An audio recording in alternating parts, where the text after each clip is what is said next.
Take off the bra, pour a drink. Life's too short. What do you think? We're ditching the rules, turning up the fun. After 50, babe, we've just begun. No filters, no fear. Sipping cocktails, crystal clear. Laughing loud, living free. It's time to own your destiny. You're a brightest, lush, living bold. Stories untold, dreams unfold. Sip it up, let loose, be free. This is your time, can't you see? No more people pleasing, no more second guessing. We're talking life, love, laughs, and all the shit they don't mention. So grab a glass, grab a friend, let's shake it up till the very end. No regrets, just one big rush. Welcome to the brightest lush. Hiya, toots. It's your braless bestie and unhooked host, Laura. Welcome to the Braless Lush podcast, where we unhook the bra, lose the Spanx, and keep it lush. But before we get rolling today, if there is anything you hear in the podcast that made you want to ditch the bra and the bullshit, please like, share, and review, and go to thebralesslush.com. Click on contact and subscribe and sign up for Unhooked. That is my juicy little cocktail email that will be coming to you with braless tips, lush life stories, and more ways to say yes to you. Whew. Wow, everybody. So I'm in the suburbs of Chicago, and it is hot as Hades outside today. So it is hot in the Lush Lounge. My Lord, it is hot here. But I'm here with my friend Tracy, and we almost did an in-person conversation, and good thing we didn't, because two menopausal age babes in a hot room, who knows what could happen. Like, for sure, Tracy, one of us or both of us, we're going to be going braless for sure. But hey, dollface, what's happening? How are you, honey? Loving the get up. Do you like it? Do you like it? You asked me where I get my outfits, and I would love to say at this point that I shop at vintage outlets or vintage stores, whatever, but I'm not quite there yet. So right now it's where everybody else gets their vintage clothes, on Amazon. And if anyone's interested, I'll put links in the show notes. But yeah, this is it. This is my idea of a braless lush, and the alter ego, I suppose. What's your alter ego, Tracy? Oh, my alter ego. I bet you have one. I bet you do. Well, probably. Maybe yeah, I'd be like a rave girl. A rave girl. Yeah. Didn't you just go to a rave? We just went to EDC. Yes, we did, in Vegas. We did. So what's that like being, okay. So first I have to ask, are you willing to tell your age, Tracy? I'm 51. Okay. 51. So what's it like? So this is you and your husband, right? There was 4 of us that went in our 50s. Yes, we were all in our 50s. So what's that like? Raver full of whatevers, and you guys are all in your 50s. So what's that like? You know what? It was actually incredible. And when you get in your 50s, you don't give a fuck. There's my one. See? Okay. There you go. That's number one. So I have a rule here. It's 3 fuck maximum on the show. and if you go over, then I don't know. I don't know if I have a naughty jar. What's that? You spank me. I spank you. I spank you. I like it. Spank me. Very good. Yeah. I don't have like when the kids say something naughty, there's like a jar and you got to put $1 in it. So I don't have a fuck jar here. So we'll figure out something. I'm sure we will.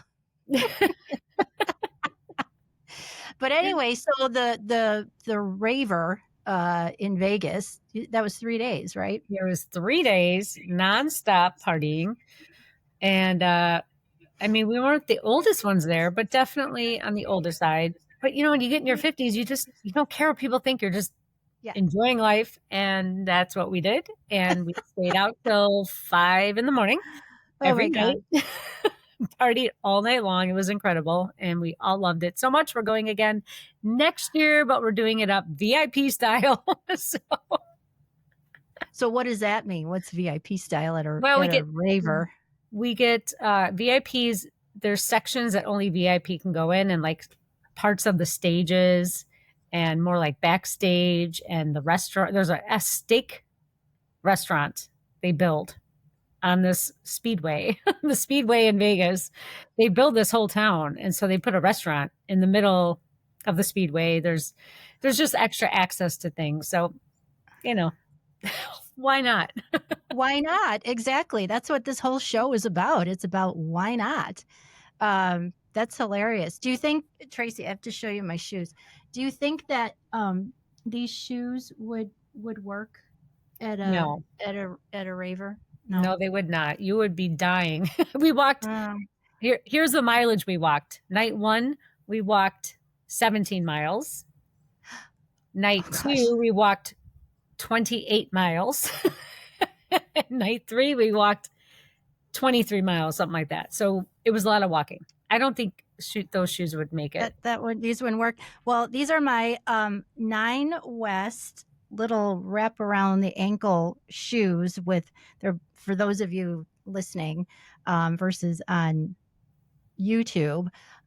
These are 9 West open-toed sandals, and they have this cute ribbon on them that you wrap around your ankle and you tie in the back. So these may, I don't know, these may only qualify for barstool shoes, as I like to call them. They're very cute.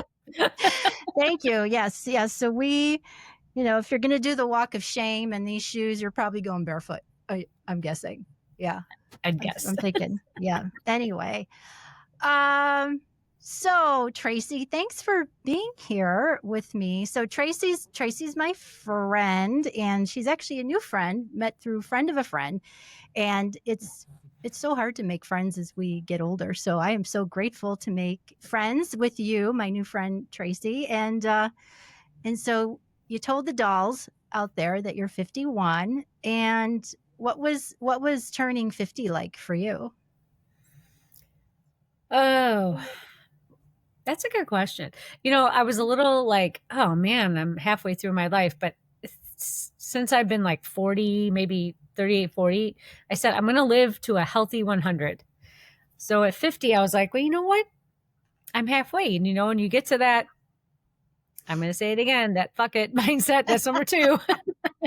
But, well, this is your first show, first of many. So I'll let it slide. Like, just get it out. Just get it out. Thank you. However many you got to get out, just get out. But 50 is great. You get to just like be yourself and do what you want to do. You realize that other people's opinions don't matter. And I'm loving 50s. I love the 50s. I feel great. I'm doing amazing things. I'm loving life, every minute of it. So, it was a little strange adjustment. Like, oh my God, I'm 50. Because, when you're 20, you think 50 is old. So, right. I know. Well, when we were in our 20s, 50 was old in a way that there weren't a lot of like hip grandmas out there. And now there's hip grandmas. Correct. At 50 isn't like like our grandmas were when they were 50, they were wearing those house dresses and muumuus, I think, by then. I feel like, yes, that's exactly what they were doing. Yeah. I refuse. Well, Tracy's here to talk to us more about how she has been pivoting in her 50s because, like she said, she's doing so many cool things. And when we talk about hot, Tracy was a firefighter in Chicago for many years. And I don't know how you dealt through this kind of oppressive heat that we're feeling today. And it's, not even July. How did you manage through that? I don't know, but I can tell you we would take towels and wet them and put them in the freezer and then wrap them around our neck. I do remember that a couple years, but I don't know. I mean, it's really rough. So if you see a firefighter, thank them on a hot day because it is not fun. Not fun. 100% with all the equipment. And if you actually are fighting an active fire, like I can't even imagine what that would be like. But Tracy has said goodbye to her firefighting days, and I want to tell you all about her because she has so many cool things to share with us about, oh gosh, trials and tribulations of life and keeping a good attitude. And like I said, she has been doing some amazing pivots in her 50s, early 50s yet. And so let me tell you a little bit about my girl, Tracy. So Traci Hill, she is a subtle energy alchemist, coach, and wellness expert. And she's going to break that down for us to tell us what that means and what that's all about. But she helps people reclaim their emotional, mental, and physical health through intuitive healing and holistic practices. And I love talking about holistic kind of stuff because, as you know, Tracy, I have worked in healthcare for a really long time. And I have my other podcast, the Desperate for a Diagnosis podcast. And I can't tell you how many times my guests would say that they wish that they could find a more holistic or alternative or natural way to help support any type of medication or disease or condition, whatever it is. We would all like to be without medication if we can. But interesting about Tracy is that she was diagnosed with multiple sclerosis at 25, and she has transformed her life with no medication, using nutrition, energy work, and breath work, and now guides others through soulful, non-traditional paths to wellness with an advanced, with advanced degrees in kinesiology and holistic health. Tracy draws from over 2 decades of personal and professional experience, including a 24-year career with the Chicago Fire Department. Amazing. She now runs Conscious Evolution and founded the Facebook group Healing MS Naturally. God, Lord, woman, what can't you do? Really. That just got to 30,000 people, by the way. I know. Hallelujah. Holla. That's amazing. 30,000. How do you even do that? You're going to have to help me build my community. But that's amazing. And I could see why so many people with MS, really any condition, would want to figure out how to treat and heal themselves naturally. And what got you to that point, Tracy, that you just wanted to manage your autoimmune condition naturally and ditch the pharmaceuticals? What got you to that point? Well, the doctor told me, I had 3 neurologists because I wanted more than one opinion, right? So the one doctor, I remember he sat me down, he's like, well, you're going to be in a wheelchair the rest of your life if you don't take medication. And I was like, huh? First of all, what kind of bedside manner is that? 2, I'm an Aries and I'm naturally stubborn.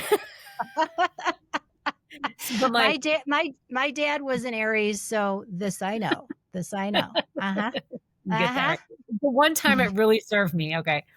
Well, truth be told, so I started a medication. It was 1 shot a day and it was horrible. I felt like I had the flu every single day. And against every doctor's advice, I just took myself off. I was like, I'm not doing this. And that was it. And I ran into a girl, and I wish I knew who this girl was, but I was going to get dog food and she was working there. She's seemed totally normal. And she's like, oh yeah, I have MS. I said, you do? Well, what do you do for it? She goes, oh, just naturally. I'm like, huh, well, I guess I could do that too if she's doing it. Right. So I'm like, that's what I'm going to do. But, I have to understand too, I've been formally working out in a gym since I was 16. I was like one of the youngest aerobic instructors certified. So I've been in, I did the Jane Fonda and the Richard Simmons workouts. I was always into health. You had leotards and leg warmers, didn't you? I did, absolutely. I was a dancer until I was 25. I fractured my spine. So yeah, that was fun. But I was always in the field. I've always loved the idea of being healthy. It just has evolved a lot over the years. And the understanding of what healthy is now is very different from when I was 16. But I was just so stubborn and I was not going to succumb to those medications that were, I mean, terrible side effects. The one was like 1 in 1,000 chance of a brain tumor. I'm like, what? Okay, no. Yeah. So that's where it began.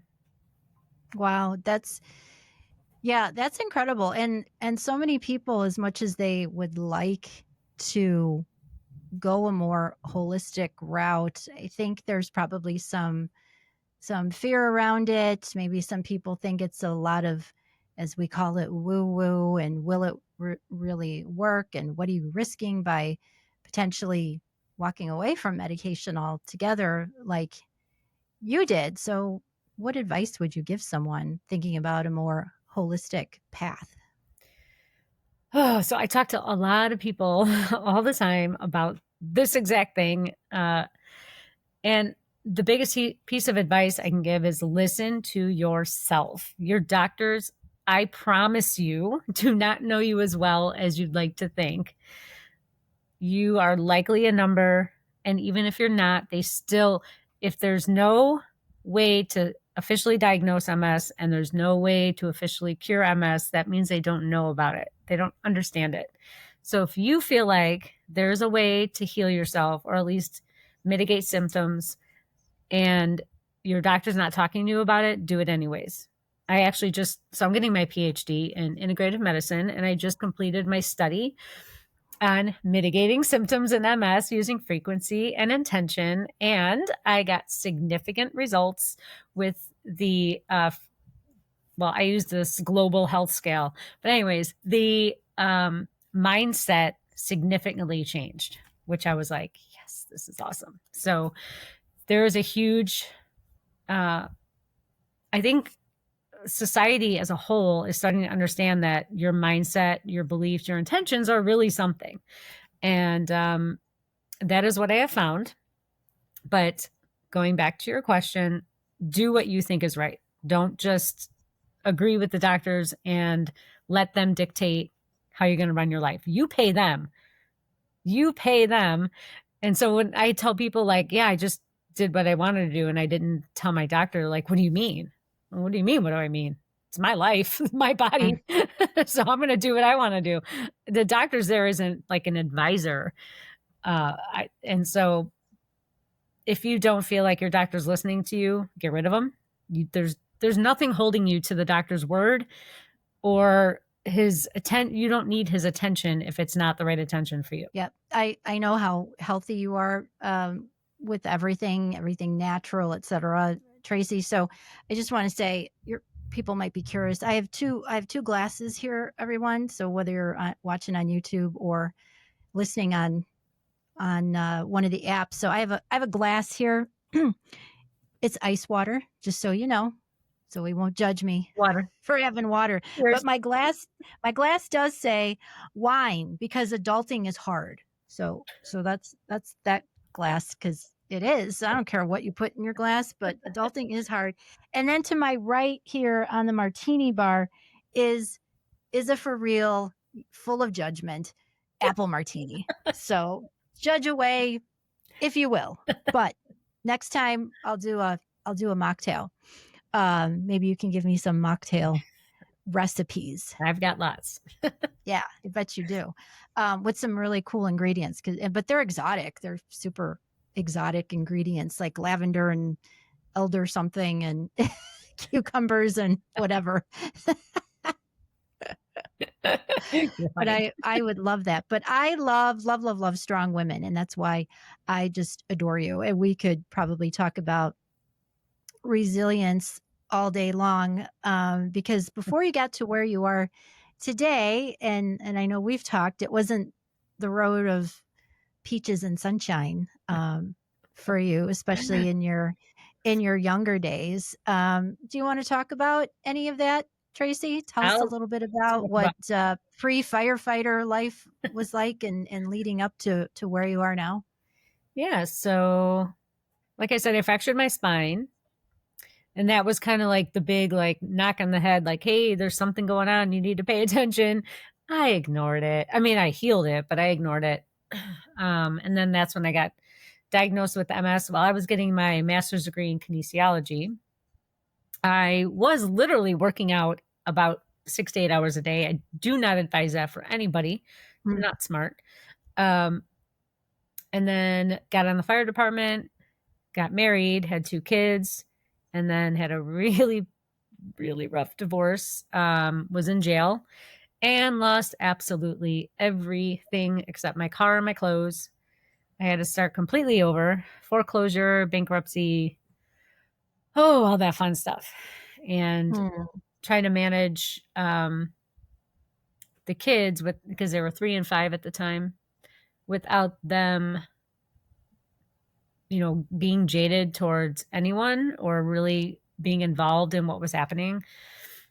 And also not letting them be too confused because they were going back and forth. So that was a really rough period. So, Tracy, okay, I think the elephant in the room for this moment is the part about jail. Was this like a Thelma and Louise kind of thing that happened, or is it something that we're seeing a Netflix series on, like Ginny and Georgia or something like that, or what? Tell us about time in jail. Sure. Well, I'll tell you the time leading up to it, and then I'll tell you. So my ex, he's a cop, and if you know, you know.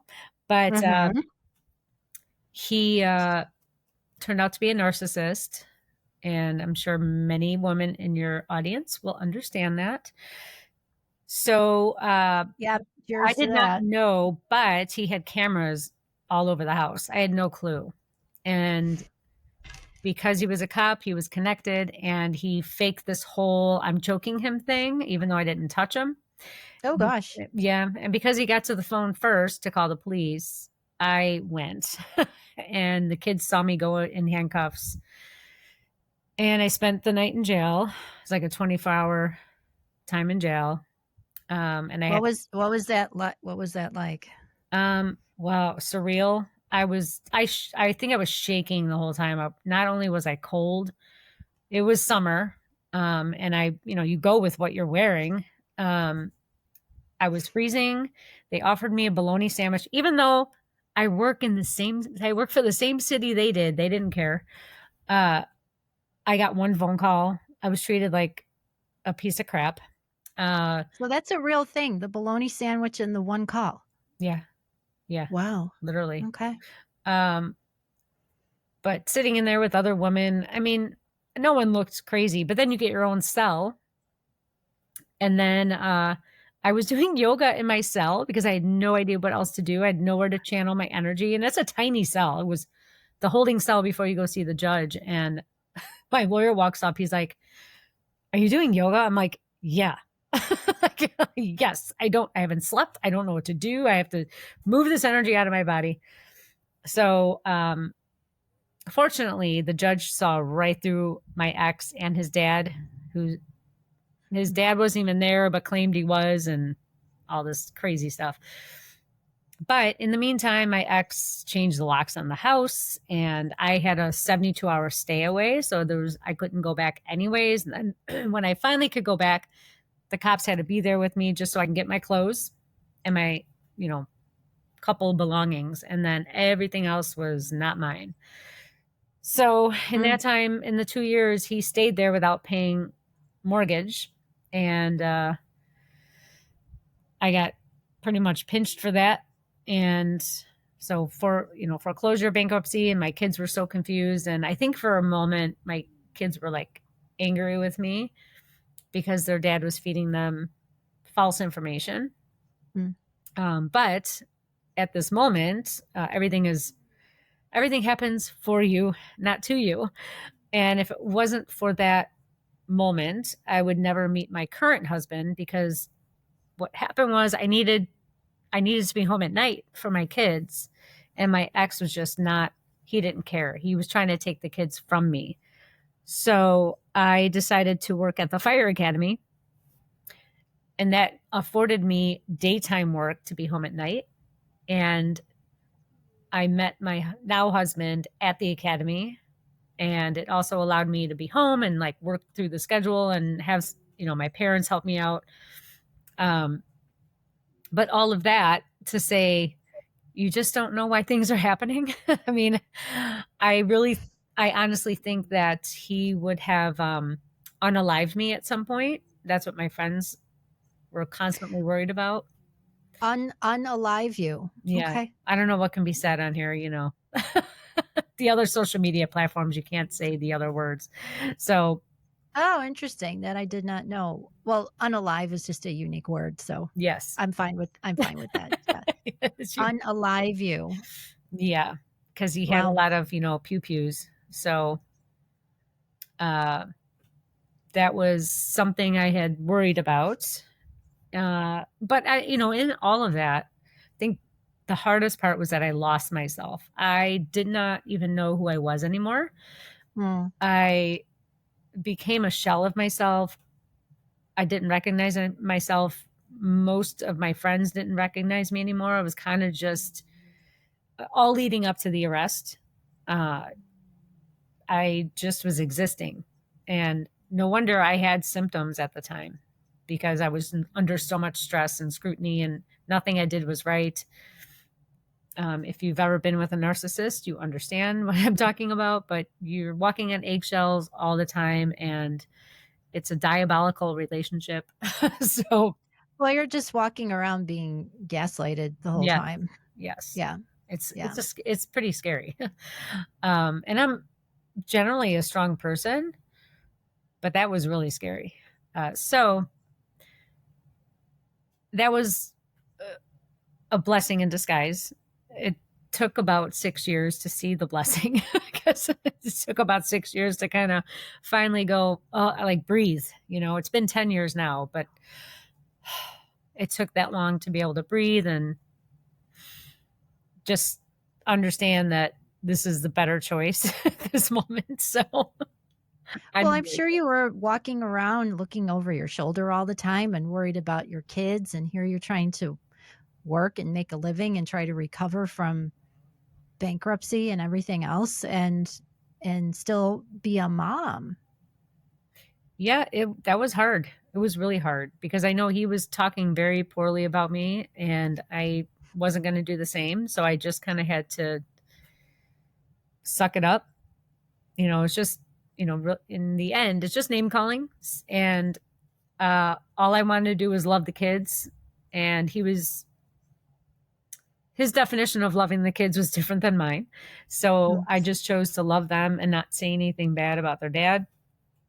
And just try, just do the best I could. I mean, it certainly was not easy. It was so much work. But what other choice did I have? Well, and just name calling is enough abuse, sometimes worse than physical abuse. Yeah. So you said that you went to work for the fire academy. So you were going through the academy to become a firefighter. Is that what you were doing? No, I was already a firefighter, but I was working at the academy as a driving instructor. It was like one of the branches. So it's Monday through Friday, and you teach people how to drive either ambulance or a fire engine. Because at the end of my career, the last 10 years, I was an engineer. So I drove the engine. So I taught people also how to drive the engine. Wow. So what's it like to be in what clearly is a very male dominated job? My God. My gosh. I mean, I'll admit where I live, I know some firefighters, and in my younger days when they wanted a younger cute chick to, stop by once in a while, I mean, I would go hang out with them and they would cook for me. They were very nice to me, but boy, did I learn some vocabulary. Words that I don't think I would ever have been exposed to, right? Had I stayed home. So, yes. Yeah. So, what was that like? Well, I also joined the Army after high school. So it's not like it wasn't foreign to me to be in a male. And I was very masculine dominated. I did the skydiving, the scuba diving, all the crazy adventure sports and was very athletic. After the military, I went back to college, and then that's when I got in the fire department. So it wasn't that much of a culture shock for me, but I still had we call them old timers. So guys that have been on the job for a long time, they're crusty and old, and they'd be like, women don't belong in this job. I was like, okay,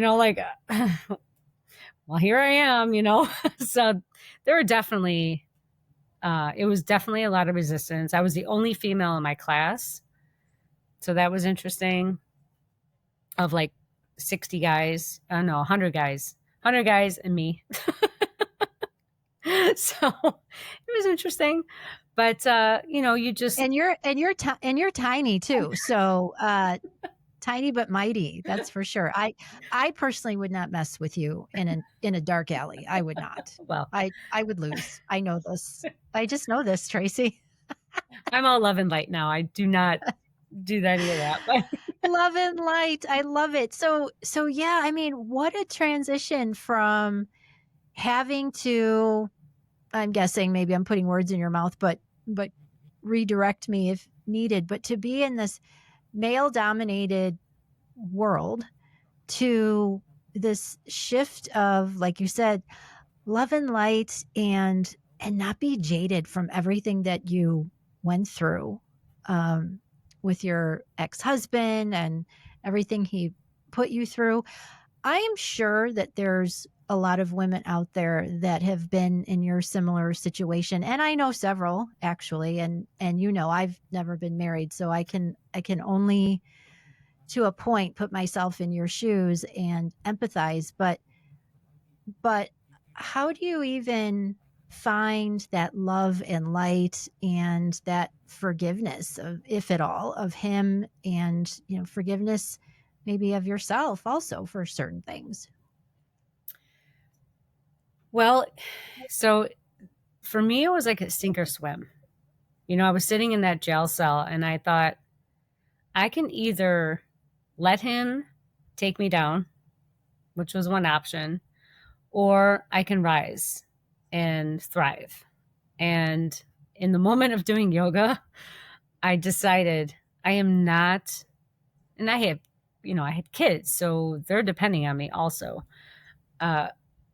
But it was more just this feminine instinct of rise up and fight for your life. And that's what I chose. It was definitely a pivotal moment, knowing that my two choices were either to let him win, and it wasn't even so much, the words weren't like win, but let him decide my fate, or I'm going to decide my fate. And that's what I chose.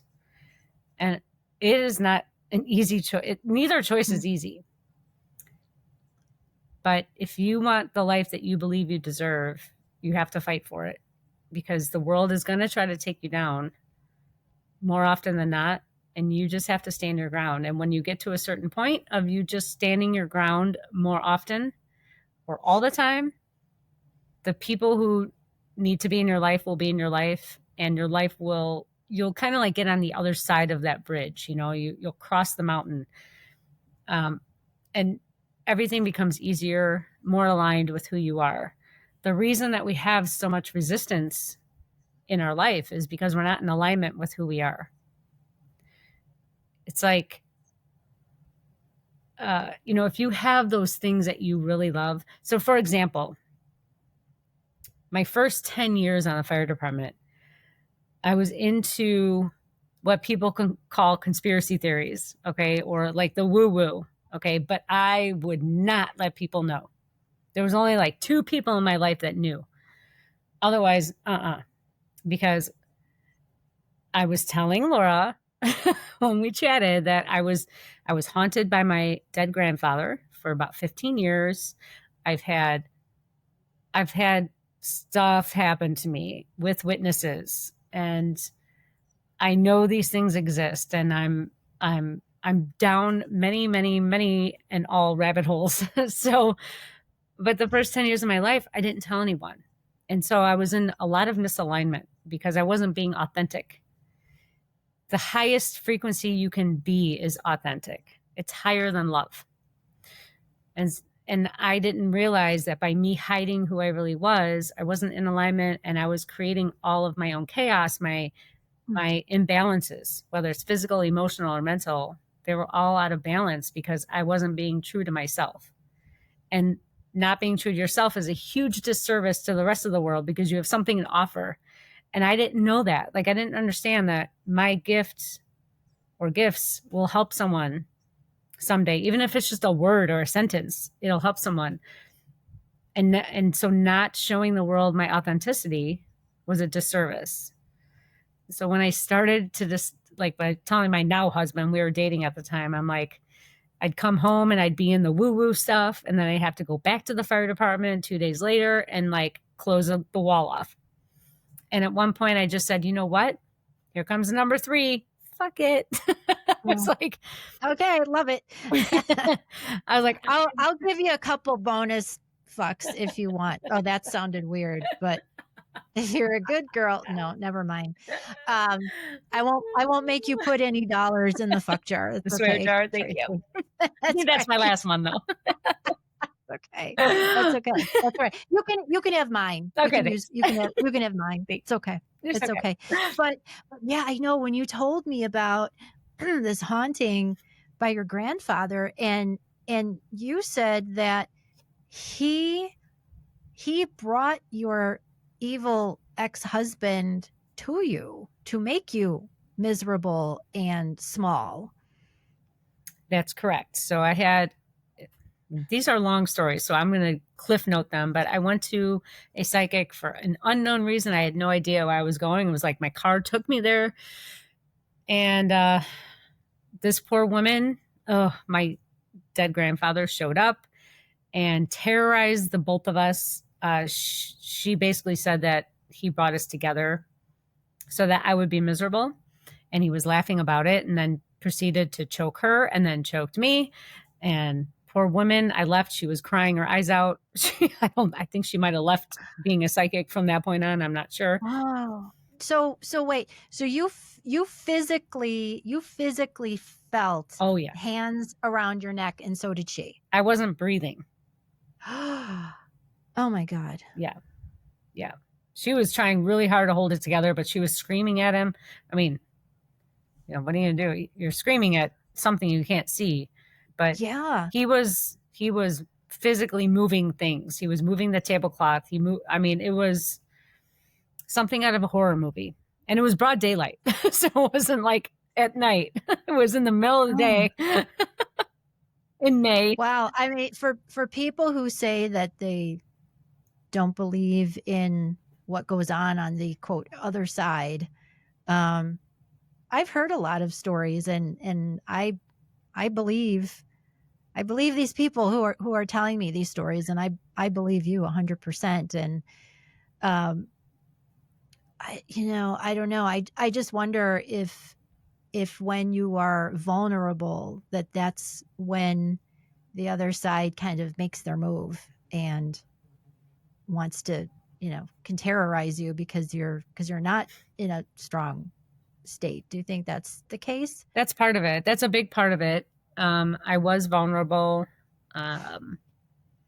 But he also, I think we talked about this, but he attached a cord to me from a previous lifetime so that he can find me in all my other lifetimes. And so his disdain and hate for me, it wasn't just me, but the unloving nature came from a very long ago lifetime that I had to have resolved through a quantum healing hypnosis technique. So I had to have that removed. It's a very weird story, but I had to have that cord removed, which was actually painful for real, and like real life painful.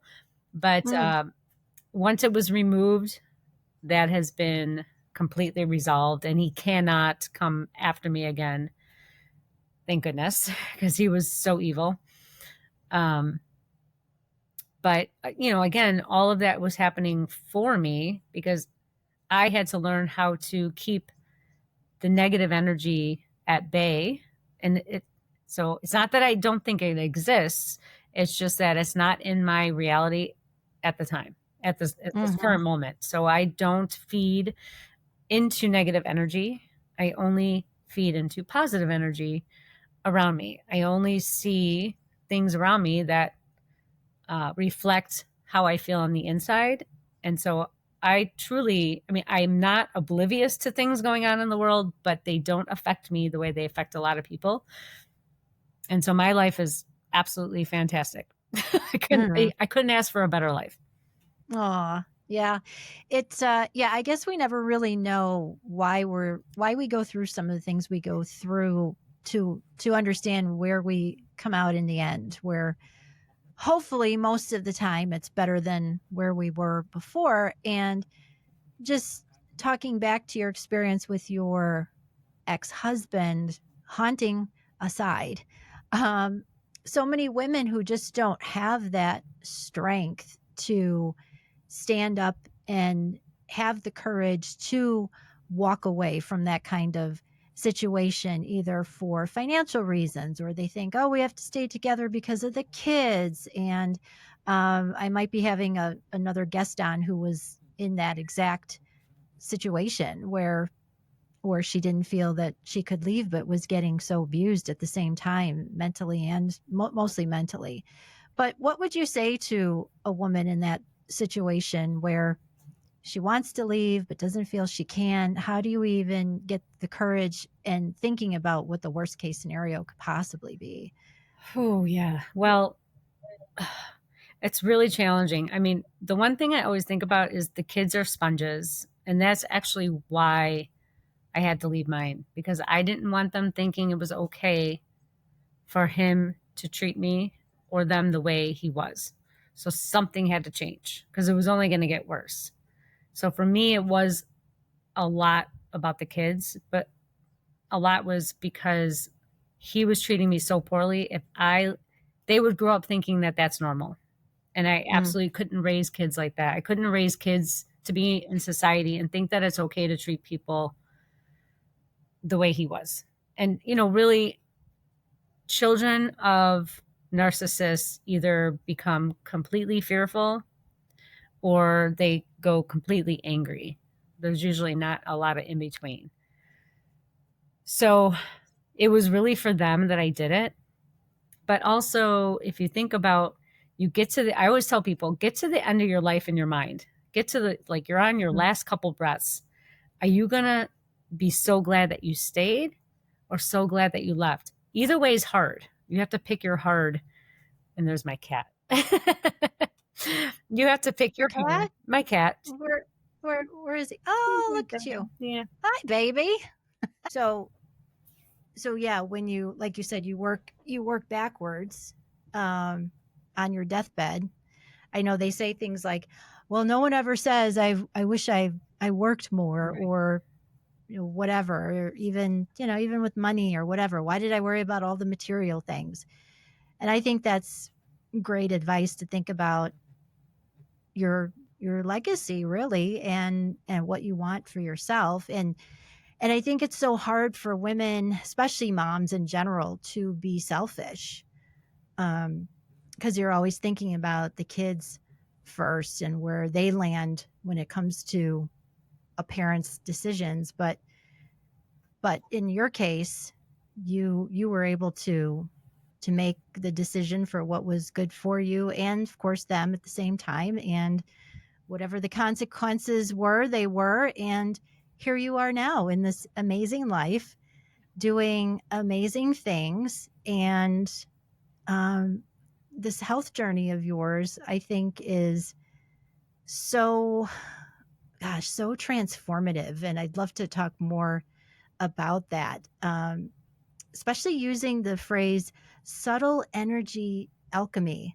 I'd like to dig into more of that and what that means, because I know you and I could talk forever about health stuff. And I think Tracy will be coming along at least once a month to talk to us about alternative, integrative type health things with all her education and all her wisdom. So I'm excited about that. So let's kick it off with talking about subtle energy alchemy. Tell us more, Tracy.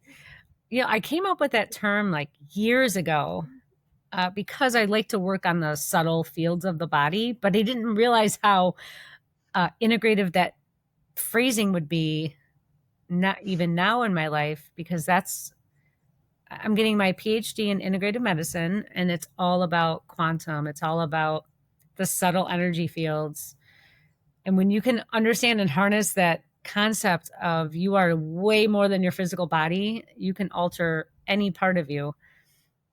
And so subtle energy alchemy just means the transformation of your subtle bodies, through whatever the work is. So most people go right to Reiki, right? Everyone knows what Reiki is.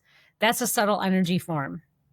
Tell us more, Tracy. Maybe some people don't know what Reiki Sure. is. So it's literally the person doing the Reiki is channeling through energy to either send good energy into your body or pull energy out of your body that's out of balance. Everything is about balance, not moderation, but balance. Everything needs to be in balance. And it's a very fine teeter-totter. There's a lot of little tips that go into it.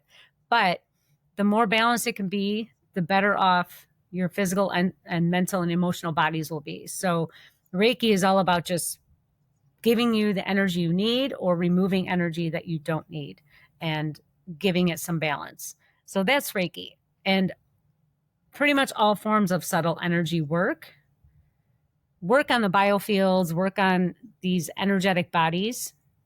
If anyone's familiar with Heart Math Institute or Joe Dispenza, he talks about this stuff.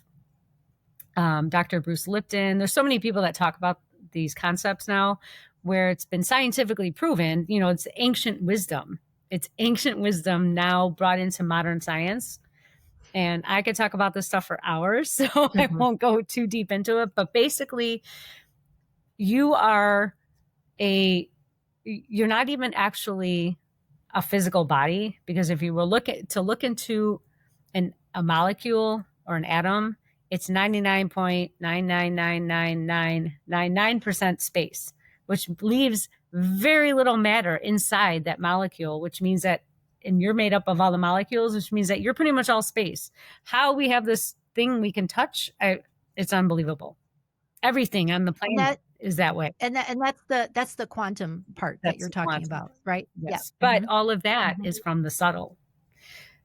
The subtle affects the physical more than the physical affects the subtle. So I like to work in the subtle field because it is interesting, it's unique, and it has more effect than anything else. So we can even talk about emotional, we can talk about the mental, we can talk about thoughts, behaviors, beliefs. All of that is affecting the subtle body, which affects the physical. And so for me, coming from being a major athlete, I worked with professional athletes, I've worked with college athletes, I was an athlete. I understand the physical body really well, but diet and nutrition are great. Exercise, must have it. But it's the subtle stuff that matters more. Because you are an energetic being you're more of an energetic being than a physical being. And that's truly where I work. So what do you say to someone who will just be super basic here, I suppose, and we're talking about we're all this kind of moving blob of energy, basically. But when you, from a very literal standpoint, when you are in this low energy place for whatever reason, how do what's your comment about what's happening from a quantum physics standpoint if you're just in this low energy lull for a long time? What do you say to that, and what could someone do about that aside from caffeine products or doing abusive things to their bodies, whatever? I mean, how do you crawl out of that? So low energy, and so I'm assuming you mean physical energy. Low energy comes from giving away too much of yours. So that means you're overgiving. You're doing too much, either mental, emotional, or physical. It's just a stress response. So if you are really tired, that actually means you need sleep because you're giving away too much. And I would say definitely rest more. As a mom, especially if you have younger kids, it is really hard to balance your own personal life, your personal well-being, your kids and the house, and and if you work, trust me, I know it is really hard. But if you are not healthy, because health is the number one wealth, if you are not healthy, no one else will be healthy. The kids depend on you. The laundry can wait, the dishes can wait, all that stuff can wait. But if you are low on energy, it is because you are just giving away too much. Sometimes it's like an energy vampire. Someone's taking from you, but that's also up to you to stop, which means that you need to cut off that relationship or put a wall up. That's easier said than done, but that's something that's necessary. But if you are, if you work and you're coming home from work and you're absolutely exhausted, that job's not for you. Your job should light you up. Your family should light you up. Your relationship should light you up. Your extracurriculars should light you up. All of that should actually give you energy. And yes, it will expend your energy, but it should make you so excited that you can't wait to do it. So if none of that excites you, you better find something that does, because that's what's going to give you energy. Mm-hmm. And that's so much about this podcast, though, too, about, of course, being a braless lush. You can interpret that as you wish, literally, figuratively. Let ditch the bra and the bullshit is what I like to say. And that lush is that thing that lights you up, that thing that is about whatever it is, creating or travel or the job or more family or whatever it is for you. And again, I think that's so hard to, especially with women who do have families or responsibilities, or we're in this generation where we're taking care of some women our age still have like 13-year-olds or 14-year-olds. And some days I barely have enough energy for myself, let alone women our age who have youngerish kids, and yet they're also taking care of parents. And some of them who maybe were married early have now older kids, and now they have kids, and so now they're dealing with older parents and grandkids. I mean, it's just, and to be able to say no to some things and start living for you and making decisions for you is hard. And I think that probably goes back to setting boundaries too, which I know we could do a whole show on, as far as talking about boundaries. Absolutely. There's books on that. Yeah. Yeah. Yes. Lots of books. I might have like 1, 2, or 4 in my library here, right where I'm at right now. But what are some of the rules, Tracy, about health or healing that you think women over 50 or even over 40 should just kind of like toss in the trash, like kind of like debunk some health things, like you have to do this over 40 or you should be doing that, where we kind of got it all wrong, whether it's misinformation or we're just listening to the wrong information? What are some things that you think women follow health-wise that are actually hurting them more than helping? Well, first of all, hormones, you're only as old as you think you are, but your hormones don't have to go haywire. So I'm in perimenopause and I do get some hot flashes, but I have figured out how to mitigate that so much. That's all I have. I have no mood changes. I have nothing else. If you think that aging is normal, or if you think that like, oh, the aches and pains are normal, it's not. Don't let a doctor tell you that. You don't have to live with aches and pains. You don't have to live with symptoms of anything just because you're a certain age. That's completely false information. And it really drives me crazy when doctors do that, because there's a lot that goes into that, but you do not have to have achiness, puffiness, excess fatigue. It's lifestyle. It's all about your lifestyle and figuring out what works for you. So don't believe that. You can definitely live a fully healthy, functional life. Yeah. Yeah, just from the hormone standpoint, I've tried bioidenticals, and I don't know, some days I felt okay, felt better. I don't know, maybe I didn't give it a chance, but and it works for some people very well, and others, bioidentical or not. I just didn't, for me, I just didn't really like being on any more than I need to. I'm not on any medication for anything chronic, but so I didn't want to be on hormones necessarily, and I'm pretty much done with hot flashes and all of that most of the time, unless it's, you know, blazes of hell weather outside. But other than that, yeah, and then it's still like weight gain for me. I just cannot shake this weight in the last couple of years that I've put on, but I'm fighting it all the time. But you know, other than that, there's certain things I think that some women just say, "Oh, I'll just live with it," or whatever, because the doctor said, like you said, it's just all a part of aging, and it's menopause, and there's nothing you can do. And there's still doctors who don't believe that hormones are good for women, and they are for some. But I love the fact that you've been able to manage through all of that with diet and exercise. And I know we could talk about balancing hormones for another show too. Yes. And the weight gain myth and oh yes, there's so much that we could talk about.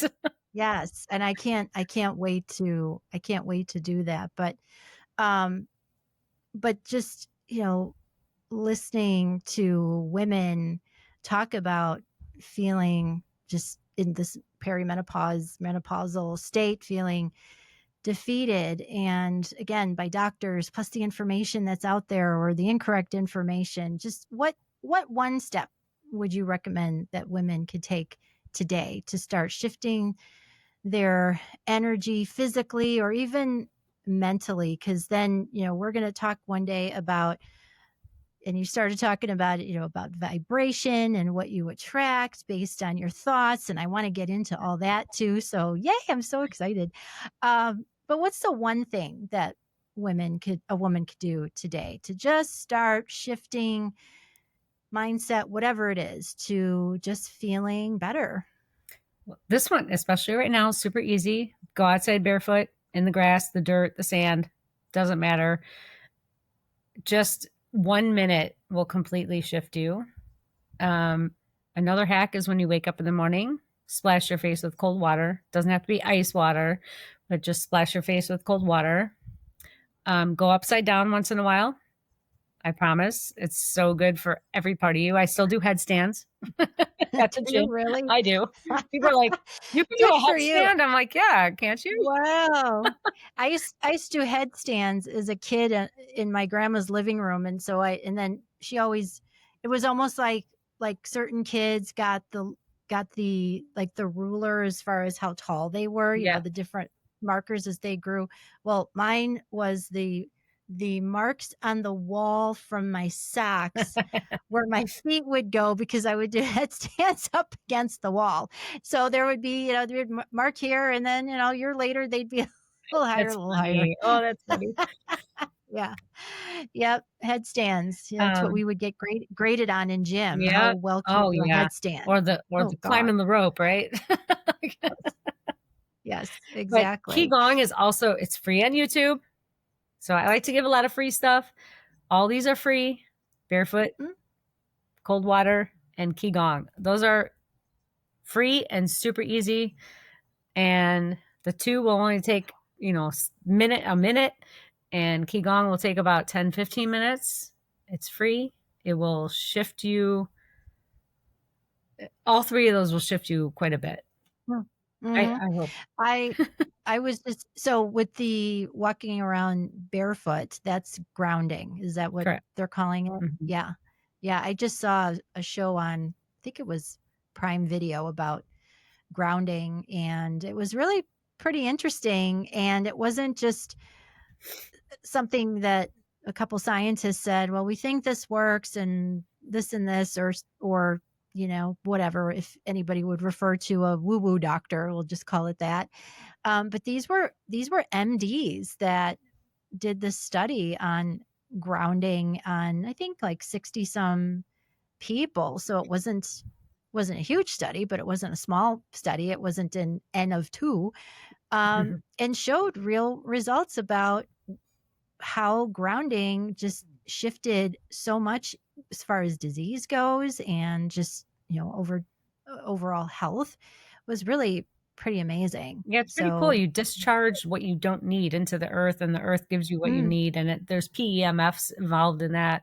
It's very scientific, actually, but so simple. Yeah. No, that's so cool. So grounding, splash some cold water on your face, and then what was the last one? Qigong. Qigong. Okay. QI. It's spelled QIGONG. And lots of free stuff on YouTube. Yeah. Tell us about your Facebook community. My Healing MS Naturally community. It's a private group, so you have to answer some questions to get in, but it's all about tips, tricks. You can ask lots of questions. I am not as active in there anymore because the group has just really, they're self-evolving. They are very cognizant of how the group runs. So they run it themselves mostly. I just moderate and approve people. But it's all about just natural tips for healing MS naturally. But I mean, we won't go into it today, but I don't really believe in autoimmune disease. So I'm going to go against pretty much all the doctors, but it's all lumped together. So any autoimmune disease is really basically treated the same. And it's more about, it's a lot more of an emotional disease than a physical to begin with. So even if you don't have MS, you're welcome to join the group. I have 30,000 people in there. So there's a lot of variety of people from That's incredible. Yeah, that's incredible that you have so many members in your community, but it just proves that so many people are looking for other ways to ditch the medication, because I think we all know that, and I'm not anti-pharma because I've worked in healthcare for a long time, and we need some of our medications, but I think ideally, if there was an opportunity to not need pharmaceuticals for disease that tends to cause other problems in the process, I think anybody would be willing to go that route. The problem is that obviously doctors aren't going to recommend it because it's not approved by the FDA. They claim there aren't enough studies, and those things I don't know about, but I think to be able to have good guidance for some of the more alternative options is what people need. Yeah, for sure. It's coming. It's getting there. It's just slow. It's slow moving. Well, and you've been so generous because I know you've got you'll do little videos on your Facebook page, which are so informative. And one day we will talk about the worm lady. Yeah. I want to talk more about her and parasites, because there's been more online about parasites and parasite cleanses and all those things. And again, I don't want anyone to think that I'm anti-medicine by any means. I keep an open mind about what is good for you. And if you believe that it can help, then 100% give it a try. Just get good guidance. Because I think there are some super woo-woo things out there that people unfortunately might just be taken advantage of by someone who's not well trained, who are appealing to people who will do anything to cure or manage a disease, a condition, and they have run out of options from a traditional medicine standpoint, maybe even alternative medicine standpoint, and people spend a lot of money and don't have anything to show for it, and they are where they are other than financially. They've been robbed in a lot of ways. Yeah. So Tracy provides some amazing guidance. So Tracy, how can people find you? Because also I just want to say too, so Are you working right now? Like you have your own practice, or what is it that you're doing in terms of working with people on their health from an alternative integrative standpoint? So right now I have a one-on-one coaching program. That's one option. I also do emotional clearing, which we didn't even talk about today. It's more subtle energy stuff. Mhm. It's one-on-one. They're 15-minute sessions. I say I do all the work, but it's not really work. You just have to be on the Zoom call for that. Once my Ph.D. is done, I will be shifting into in-person and virtual. So right now my coaching is virtual. I have a lot of other little things going on. So if you were to reach out to me, my website is consciousevolution.coach, and you can reach out to me, and I do free consults. I just had a few today actually. And, I didn't even offer coaching to the one woman because she's doing great. Just gave her some advice and she's like, this is great. I'm like, yeah, because you don't need it. You're good. But I basically help mainly women who are looking to evolve their emotional, mental, spiritual bodies. Usually people with autoimmune, but not everybody. So I have that going, but I am going to be shifting to half in person, half virtual. I'm going to be working on brain remapping probably by the end of the year. We are starting a food truck. We are partners in a wellness center. So my husband and I, so we're working on that business also. We have a few plates in the air, as you can tell. But I love it. I love it. I like, I think we call that a multi-passionate entrepreneur. So yeah. I'm with you. I'm with you there. That's so cool. Well, we will put all of that information in the show notes. And Tracy, I want to thank you for being with me today. This will not be the last time that you will be hearing from Tracy, because she has so much to share with us, and I trust her guidance, and I want to bring experts on my show that I trust and adore, of course. So thanks, everyone. Tracy, thank you for being here. Thank you so much. It was so fun. Yeah, it was a blast, and we will continue these conversations.